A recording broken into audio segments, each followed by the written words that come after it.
We are 10 days? No, we are 12 days away from Passover, from the day before Passover. And we're going to talk about a interesting Chabad custom, a very unusual Chabad custom that is very puzzling. And we're going to learn a very powerful lesson from it. We're also going to talk about the prophecies of Mashiach, the prophecies of the end of days. May it happen speedily. And we're going to learn a lesson about step-by-step growth and celebrating every accomplishment and every step. So that's just a little preview about what we're going to talk about.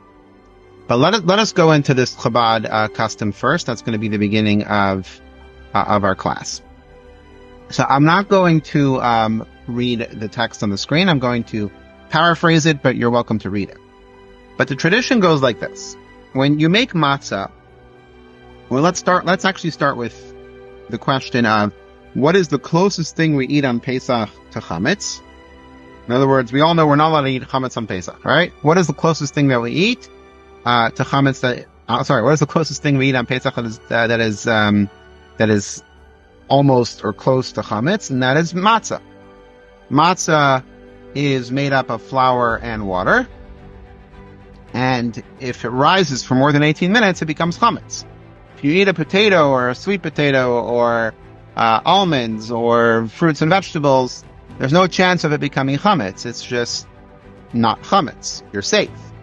But matzah is, because it has the ability to become chametz,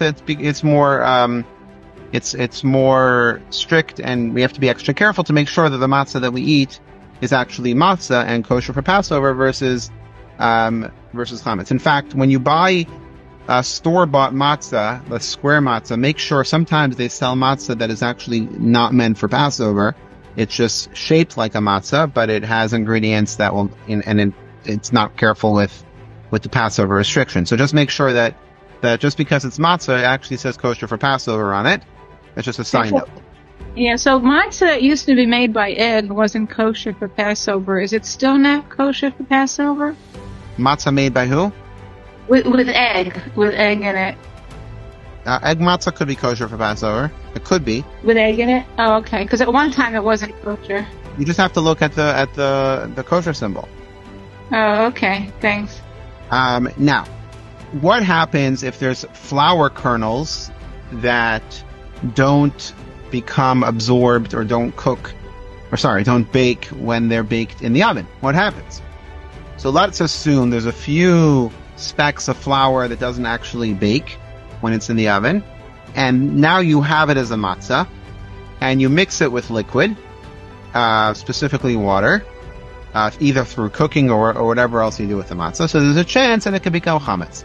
Now it's very rare that this could actually happen, but it is a concern. And the Alter Rebbe, in his explanation of the Code of Jewish Law, and here in his responsa, he is telling people that while there's no specific prohibition against eating what's called matzah shruya. Matzah shruya means matzah that came in contact with liquid. There is what to base on the extra restriction of not mixing matzah and liquid. In other words, Pesach is the one holiday that we're allowed to go a little bit above and beyond the basic prohibitions in order to be extra careful not to come to a biblical prohibition of eating chametz on Pesach.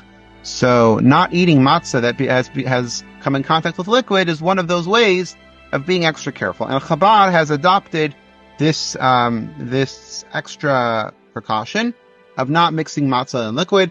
If you go to a Chabad, if you go to one of the rabbis for a Seder, you'll notice that when they serve the matzah separate from the food. You eat the matzah first, and then after you eat the matzah, you put the matzah away, and then you have the meal, because we don't mix the matzah with anything. We don't mix the matzah with anything that might come in contact with liquid. Now, that's the overview of this stringency. Once again, it is a Chabad tradition. I am not telling you that you need to adopt it. I'm not telling you that it's the right tradition. I'm just telling you this is what Chabad does. And it originates from the Alter Rebbe in in giving us in his responsa, as well as he mentions it in the code, in his version of the Code of Jewish Law. So that's where we get it from, and that's why in Chabad we're careful with it. So once again, this is the idea, is that we're scared that there might be some flour that wasn't fully baked, and it could come in contact with water, and then it could become chametz. Now the Rebbe here is affirming that Chabad were extra careful not to mix matzah and liquid. Some families go even crazy not to even have matzah even near the table because they don't want any crumbs to fall on anything that can become liquid. There are many ways of observing the stringency, but the stringency is definitely alive and well within Chabad. But there's an interesting exception, and this is where we're going to focus. Don't worry too much about the prohibition, the stringency itself, because that is a custom. You're welcome to learn about it, but that's not what we're going to really focus on.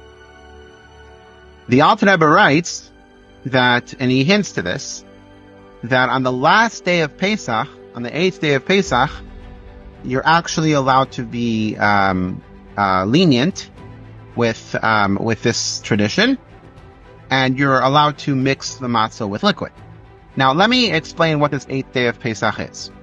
So, biblically, the Torah says that we have to keep Pesach for 7 days. It says 7 days you should eat matzah, and for 7 days, a little more than 7 days, because we have the Pesach offering on the day before. So the Torah says that, once you're ready to sacrifice the Pesach offering, you should not have any chametz anymore until the end of the 7 days of Passover. So Passover biblically is for 7 days. However, in the diaspora, originally from the days of the Mishnah and the Talmud, when there was no way to know when the Jewish month was established, so we added an extra day, just like we have with the holidays and with Rosh Hashanah, as well as with the first 2 days of Sukkot and the last 2 days of Sukkot.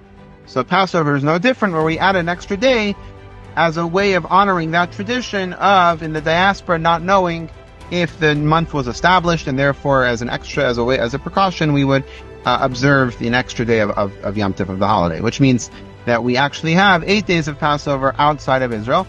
Today, in Israel, they only observe Passover for 7 days, but outside of Israel, we observe Passover for 8 days. Now, one thing that's very important to mention here is that extra day, because it's established by the sages, has the same level of holiness and stringency as every other day. In other words, one cannot say that because this day of the holiday is only established by the sages and it's not biblical, therefore I don't have to be serious about it, or I don't have to observe it. That's a very big mistake. In fact, the Torah warns us that whatever the sages establish is even more important than the biblical mitzvahs. So we have to observe the 8th day of Passover just as strictly as we observe the first 7 days. Yes, there are leniencies that the sages give us, which we don't have to go into right now, but at the same time, as far as typical observances, we have to treat those with respect as if it's one of the first 7 days of Passover. So if that's the case, why are we allowed, and if we're really concerned about specks of flour that weren't baked, that might mix with water, then why should we not be concerned about that on the 8th day of Passover too? So, at first glance, it appears that the Alter Rebbe, the Rabbi Shneur Zalman of Liadi, is only saying that it's okay to be lenient. But it seems from a tradition within Chabad that it wasn't just a leniency, but it was actually go totally to the other end. Where the first 7 days of Passover, we're very careful not to mix matzah and water, matzah and liquid. But on the 8th day, it's not just that we're lenient about it, we actually go out of our way to ensure the matzah is mixed with liquid, as we see here from the previous Rabbi. And this I'm going to read. My saintly father, he's referring to his father, the 5th Chabad Rabbi, the Rebbe Rashab, was particular to specifically eat matzah shruya, in other words, matzah that came in contact with liquid on Achan Shal Pesach, on the last day of Pesach.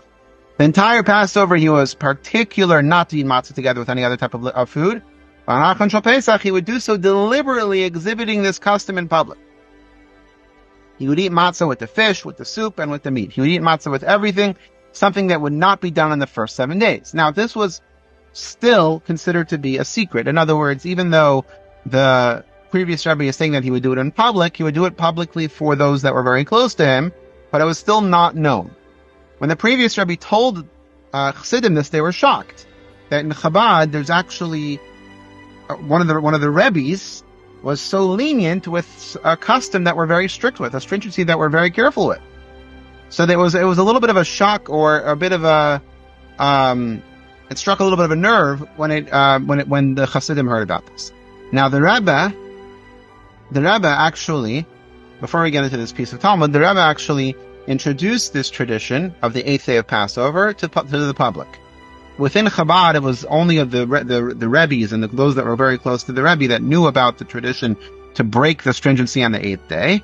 All the rest of the Chabad community did not know about this. The Rebbe, as soon as he became Rebbe, made it public that everyone should partake, that on the 8th day we should go above and beyond to ensure our matzah is soaked in liquid. In other words, the first 7 days were crazy OCD that the matzah should not get wet.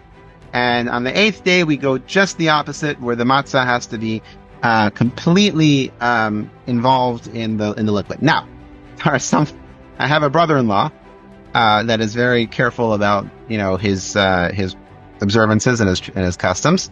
And so in the first 7 days, he's obviously very careful not to eat matzah with liquid. But on the 7th day, he makes sure the matzah is in everything. So in the lemonade, the matzah is in the lemonade. And crumbs of matzah have to be everywhere, because we need to observe the fact that we are following the leniency that the Alter Rebbe gave us, and the Rebbe promoted, that on the 8th day of Pesach, we go crazy to ensure the matzah is in contact with liquid. And this is what we're going to talk about. Bear with me, but this is what we're going to talk about as our lesson of the coming of Mashiach, as well as why Chabad does this. So so this piece of Talmud here is just a little bit of insight to the mindset of a Talmud, the mindset of a student or a chassid to his rabbi. So the Talmud has a discussion about the Sukkot holiday, the Hadassim. So we have the Lulav and the Esrog on Sukkot, right? And we also have the Hadassim, which is and the Aravot, the myrtle and the willow. So here they're discussing what makes a kosher myrtle branch. So, and it has to be dense with leaves. So there's a debate. According to Rav Yehuda, it has to have at least 3 leaves that are coming from the same stem in order for it to be considered a dense branch and kosher to be part of the Hadassim. Rav Kana says, no, if it has 2 leaves from one stem, but the third is emerging from another stem, it's okay. It's also considered to be dense, and therefore it's kosher. So Rav Kana basically is more lenient about what could be considered a kosher hadas for lulav and etrog. Now, Rav Acha, who was a student of Rav Kana, so he wanted to ensure that he was following the leniency of Rav Kana, so he searched for a branch that only has 2 leaves coming out from the stem, and the third one from the other stem, to ensure that he's following the leniency of Rav Kana, because he wanted to take part in that, in Rav Kana's, in his Rebbe's opinion. In other words, he wants to go above and beyond to ensure that he is taking advantage of Rav Kana's leniency. It's just an insight into the commitment that Talmidim and that Hasidim have to the Rebbe's, but that's not enough. We first have to understand something. Why are we really scared of this flour becoming chametz in the first 7 days? And then if we are really scared about it, the 8th day, we're not allowed to eat chametz in the 8th day. The 8th day of Passover is Passover just like in the first 7 days. So if we're really scared about that, how could we mix matzah with liquid? So what we're going to do now is we're going to talk about the difference between the redemption of the Jewish people from Egypt and the redemption of the future redemption of the Jewish people from the exile to coming of Mashiach. Even though it says that Kimeit Seis Chameres Mitzrayim, that just like the days of our exodus from Egypt, we will be witnessing miracles in the future redemption, but there's a little bit of a difference. And those are the difference is represented between the first days of Passover versus the last days of Passover. So the first day of Passover is our holiday commemorating how Hashem liberated us from Egypt. That was the first redemption. It was carried out by Moshe, the first redeemer, and that was the beginning. The final day of Passover is our holiday celebrating the future redemption, when Hashem will send Mashiach to liberate us from the current final exile, and Mashiach will be the final redeemer. So the first day of Passover is Moshe's day of celebration, and the final day of Passover is Mashiach's day of celebration. That's something that not just Chabad, but the Baal Shem Tov introduced, that the beginning of Passover is celebrating the Exodus, celebrating the freedom of the past, which led to the freedom that we have now. And the last day of Passover is celebrating or anticipating the future redemption with the Mashiach. Yes, Leah. Or Gedalia. You're saying the last day is the 7th day, not the 8th day, right? No, the last day is the 8th day. But it's not the 8th day in Israel. So, it's a good question. In Israel, what they do is, they actually celebrate what we do on the 8th day, they celebrate on the 7th day. But technically speaking, Israel loses out on this opportunity. Because they don't have the Haftorah that we're about to study. They don't say that Haftorah because they don't have an 8th day of Passover. So this is really a holiday of the diaspora. It's a holiday of those outside of Israel. In other words, Mashiach is going to come on the holiday of the diaspora? Doesn't mean Mashiach's going to come. I mean, hopefully if he doesn't come by then, he should come on that day. But it's the idea of celebrating or anticipating the fact that we're going to be redeemed. All right. It doesn't mean that it's going to happen. We're not supposed to say that this is the day it's going to happen, and I'll tell you why. Because if we say that Mashiach is supposed to come on this and this day, then that means we're not anticipating Mashiach to come before that. Like we want Mashiach to come today, not wait till the last day of Passover. And God forbid Mashiach doesn't come on that day. We don't want to say, oh, we need to wait a whole nother year for Mashiach to come. However, we still celebrate the anticipation of Mashiach. And of course, if Mashiach, God forbid, doesn't come by that day and the last day of Passover, hopefully that day will be the day that he comes. But where does it come from? And this will answer your question as well. Where does it come from that we celebrate the coming of Mashiach, or we commemorate, or we anticipate the coming of Mashiach on this day, on the last day of Passover, on the 8th day of Passover? So, the Haftorah that we read, which is the Haftorah designated by the sages in the diaspora when the 8th day of Passover was established. What was the Haftorah? The Haftorah that was chosen was from Isaiah, from Yeshaya. And the famous Haftarah, the famous prophecy from Yeshaya, where he says, "Yatsa chayter megezer Yishai," that a star will shoot forth from the stem of Yishai, which is basically from the house of King David, and a twig shall sprout from his roots, and the spirit of Hashem will rest upon him, and a spirit of wisdom and understanding, and a spirit of counsel and heroism, a spirit of knowledge and the fear of Hashem, and he shall be animated by the fear of Hashem. And neither with the sight of his eyes shall he judge, nor with the hearing of his ears shall he chastise. In other words, he won't use first impressions. First impressions will not be his go-to. He will understand, and he will see between the lines, which is very important for any leader, but especially Mashiach. And he shall judge the poor justly, and he shall chastise with equity the humble of the earth. He shall smite the earth with the rod of his mouth and with the breath of his lips, and he shall put the wicked to death. And the righteous shall be the girdle of his loins, and the faith of the girdle, and faith the girdle. In other words, he's going to be a holy man, a tzaddik. And as Kabbalah tells us, in every generation there is someone who is worthy of being Mashiach. If the generation is ready, if the Jewish people earn and they merit the coming of Mashiach, there's always somebody in every generation to take up that role and to fill the role of this prophecy of Yeshaya. In fact, we're taught that Chizkiah HaMelech because everybody was so engrossed in Torah study and mitzvos in Israel that they were almost worthy for Mashiach, and King Chizkiah was the designee for Mashiach. When Bar Kokhba sparked the rebellion against the Romans and freed Israel and the Jewish people, in the very beginning he was a very righteous person and he was following the sages. And Rabbi Akiva referred this verse to him to say a star will shoot forth from Ben Yishai, and he called him Bar Kokhba. His real name was Shimon ben Kuziba, but Rabbi Akiva called him Bar Kokhba to teach us that as long as we're worthy, as long as we do our job in meriting the coming of Mashiach, Hashem will always provide someone to fill this role. And we have to see it as our duty and as our job to bring the world and to bring the world closer to Mashiach. Now, it's not just the individual. That's one part of the prophecy. There's another important part of the coming of Mashiach, which we're going to see soon. It's not just about the fact that there's such a person. There has to be certain things that happen in the world that tell us that now is the time of Mashiach. So before we do that, though, the Rebbe points out that the Baal Shem Tov introduced, because of this Haftarah, the Baal Shem Tov introduced that on the last day of Pesach, they would have what's called Mashiach Suda. They would have the Feast of Mashiach, and they would drink 4 cups of wine. They would eat matzah as well, but it was mostly just and there was no official tradition of what they would do other than drinking 4 cups of wine.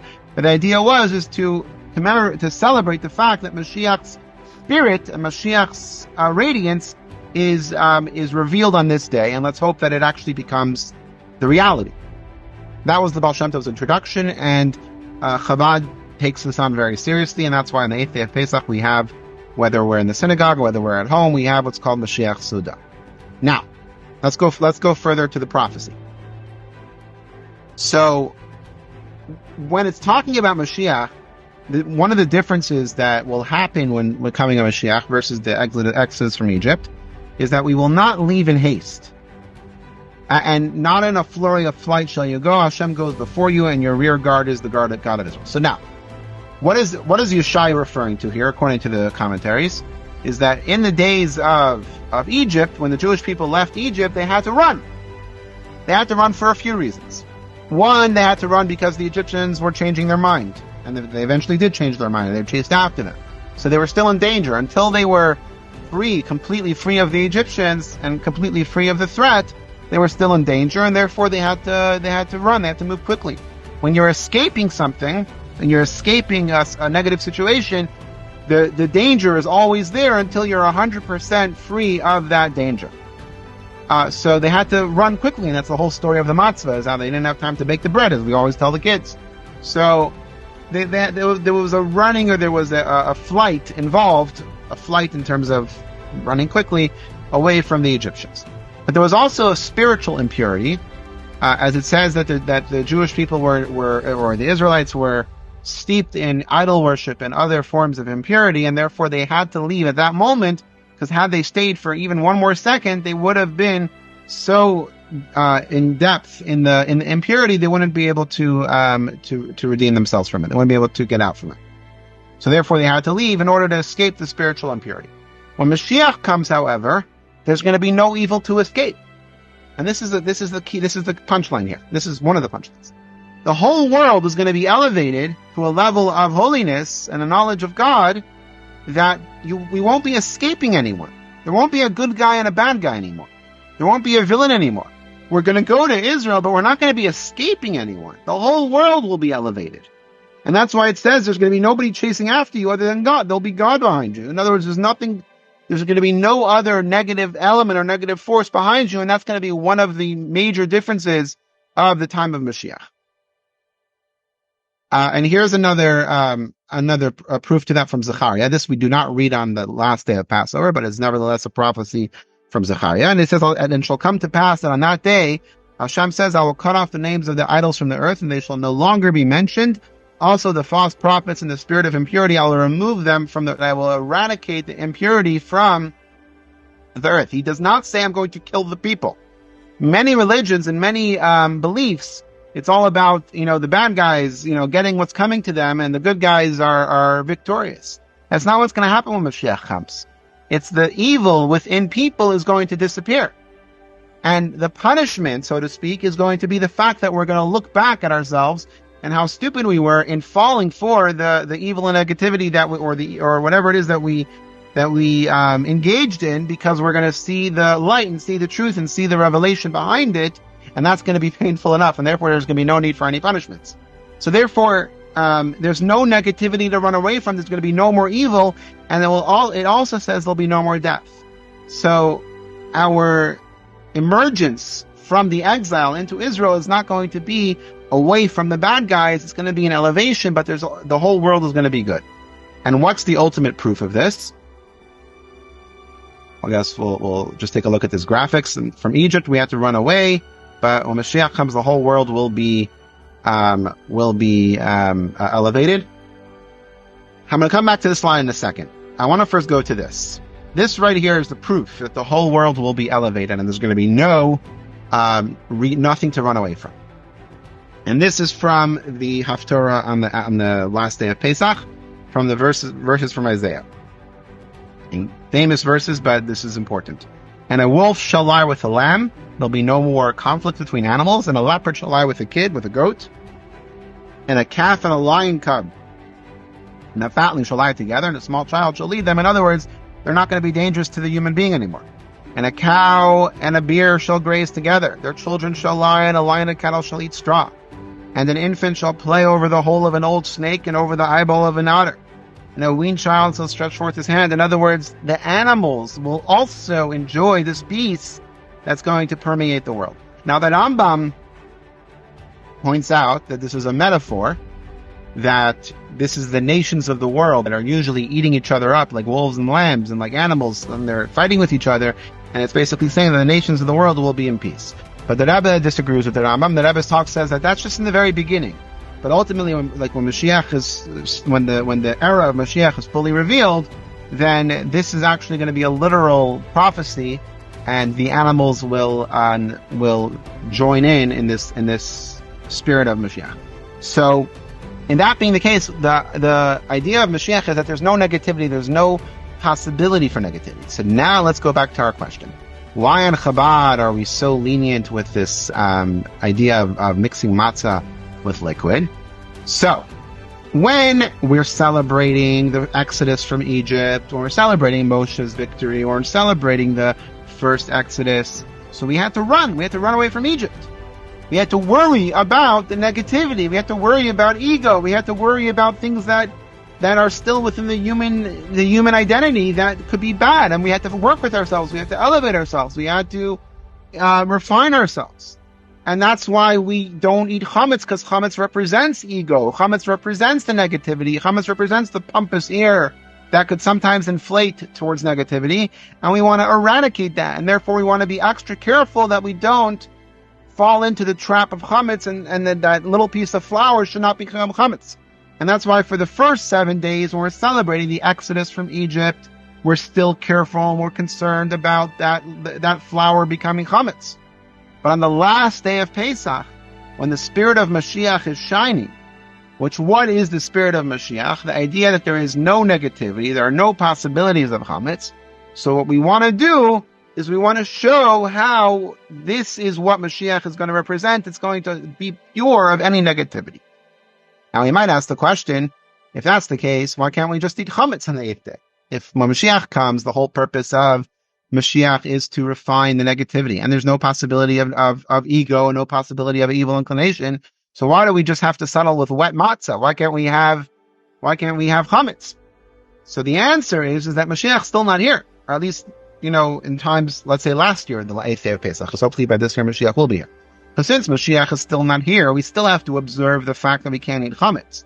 But as far as the extra stringency of extra concern that a piece of flour might become chametz, that we're going to let the spirit of Mashiach take care of us, in a sense that it's going to ensure that the negativity of the impurity will not take hold of it, and we've already reached a level that we have no more concern that the flour could become chametz.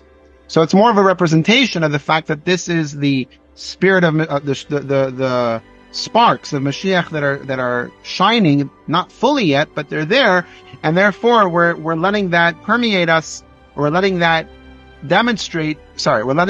become relevant to us by absolving this stringency of mixing matzah with liquid. That is the explanation as far as why the 8th day we're not careful with that stringency. But we're not done. Because now we have to ask ourselves a question. The elevation, remember we talked about one of the reasons why we had to leave Egypt is because we were steeped in impurity. As you see here from the Zohar, we were in the 49, there's 50 gates of impurity, right? And we were in the 49th level of impurity. Had we waited one more second, we would have fell to the 50th, and there would be no remedy in it. So we were so steeped in impurity that we had to leave Egypt right away, and not wait for the matzah and for the bread to bake, because we had to ensure that we're not going to fall any deeper. In fact, it took 49 days, each day of refining ourselves, in order to get ourselves out of that muck and be able to stand on Mount Sinai and receive the Torah, in order to get out of the 49 levels of impurity. What is that represented by? The 49 days of the Omer. We count the Omer from the second night of Passover. We start counting the Omer all the way until Shavuos, to the giving of the Torah. Why? Because that's a mitzvah, but also because that's what they did in the first time of the redemption from Egypt. They counted the days until the 50 days and they were able to receive the Torah at Mount Sinai. So if that's the case, now why 49? What is the significance of 49? Because the first day is the day they left. So they started counting after they left, right? You can't refine yourself while you're still steeped in the mud. You can't start taking a shower or cleaning yourself when you're still, soaked in the mud. You have to leave. You have to get out first. So that's the first day is getting out. And then there's 49 days, which is the lead up until the giving of the Torah. So what does the 49 represent? So there are 7 character traits. In Kabbalah, we're taught that there are 7 character or emotional elements of a person. And it goes through the Chesed, Gvura, Tiferes, Netzach, Yesod, Malchus. There are 7 attributes. And each of the 7 attributes contain within it one of the other 7 attributes. Which means there's 7 times 7 is 49. Which means every day from Passover until Shavuos, we are refining another element of our character. So, on the first night of counting of the Omer, we say Chesed Shebechesed. Kindness of kindness, which is more about the flow. Kindness is about the giving, about the loving, which is a character, which is an emotional trait. If we love the wrong things, that's not good. So just by saying we love is not necessarily a good thing. So we have to refine it and elevate it to make sure we're only loving and giving to the right things. So Chesed Shebechesed is the first night. Gvura Shebechesed, strength and discipline within Chesed, is the second night, and so on and so forth. And all the way through the 49 days of the Omer, we're counting and we're refining and elevating each element of our character. So if that's the case, if it's all part of the plan of the 49 days to be able to reach a level of purity, and what's the proof to this? Let's go further. We're still in the counting part. We'll get to the proof in a second. So this is why we begin counting on the first day of Passover. We count the days as well as the weeks, for it is the mitzvah to count both days and weeks. For each day, we exit one power of impurity and replace it with the power of purity. We're constantly refining different elements of our character, and that's what happens through the Sfiras HaOmer. Now, what happens on Shavuos? When we finally reach the 50th day, and we finally reach the pinnacle and the height of purity, what happens? So it says that we have to bring Shnei Seirei. We have to bring 2. We have to bring 2 loaves of bread, which is unique for Shavuos. Not enough to just bring 1. 2 loaves made from 2 esronim. Esronim are specifically bread that rises with yeast. What is that telling us? That chametz isn't bad. Right? We eat it all year. It's kosher. Bread is kosher. It's not kosher on Passover, but it's kosher. It's not bad as long as your character and your emotions and your identity is elevated to a point where you're going to utilize the ego and utilize the attributes that you have for positivity. Then you can eat as much chametz as you want. And that's what Shavuos is telling us, is that when we reach the 49 character refinements at the end, when we finally reach Shavuos, we're able to have 2 loaves of bread in the sacrifice because we're not worried anymore that there could be any negativity. That only happens after the 49 days. So here comes the question. Why are we mixing the matzah with liquid on the 8th day of Passover if we're still in the middle of refining our character? We're not done yet. We haven't finished the job. We have 41 elements of our character that are still steeped with impurity. And we're already celebrating on the 8th day with matzah shriya, with wet matzah that might become chametz, God forbid. And we're already celebrating as if Mashiach has arrived. Shouldn't we wait for Shavuos? Shouldn't we have a special chametz eating meal on Shavuos that celebrates the fact that chametz can no longer become, maybe Pesach should even go all the way to Shavuos. In other words, the prohibition against chametz should go all the way till Shavuos. I know that would be horrible. But how are we allowed to start being lenient with the possibility of chametz and the possibility of our ego and our negativity within ourselves not completely refined? How are we getting lax on the 8th day? So I'm going to skip this text. This is just part of the laws of Shavuos and where they brought the yeast from. But this is where the most important lesson comes. So the first part of the class, we were learning about the Chabad custom of not eating wet matzah, that we eat wet matzah on the 8th day because we're not worried anymore, because the sparks of Mashiach are shining. That tells us that there's no more negativity.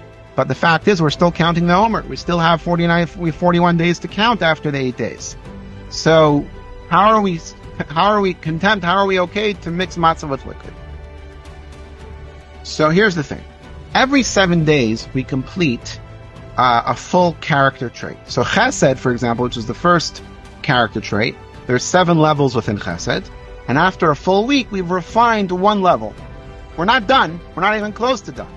But we've accomplished something very special, where we took one of our characters, one element of our character, and we fixed it. Or at least we're supposed to fix it, through the counting of the Omer, through the mitzvah. So the fact that we've already accomplished that is something that we need to celebrate. And teaching at the 8th day of Pesach is really teaching us that every step of the ladder and every accomplishment and every step forward is something that we need to appreciate, celebrate, and almost be proud, almost be like proud, not just proud, but almost be boastful about the fact that we reached a level where we finished 1 step. And we shouldn't, God forbid, be discouraged by the fact that we still have a lot more to go. And this is what we call good ego. What does it mean, good ego?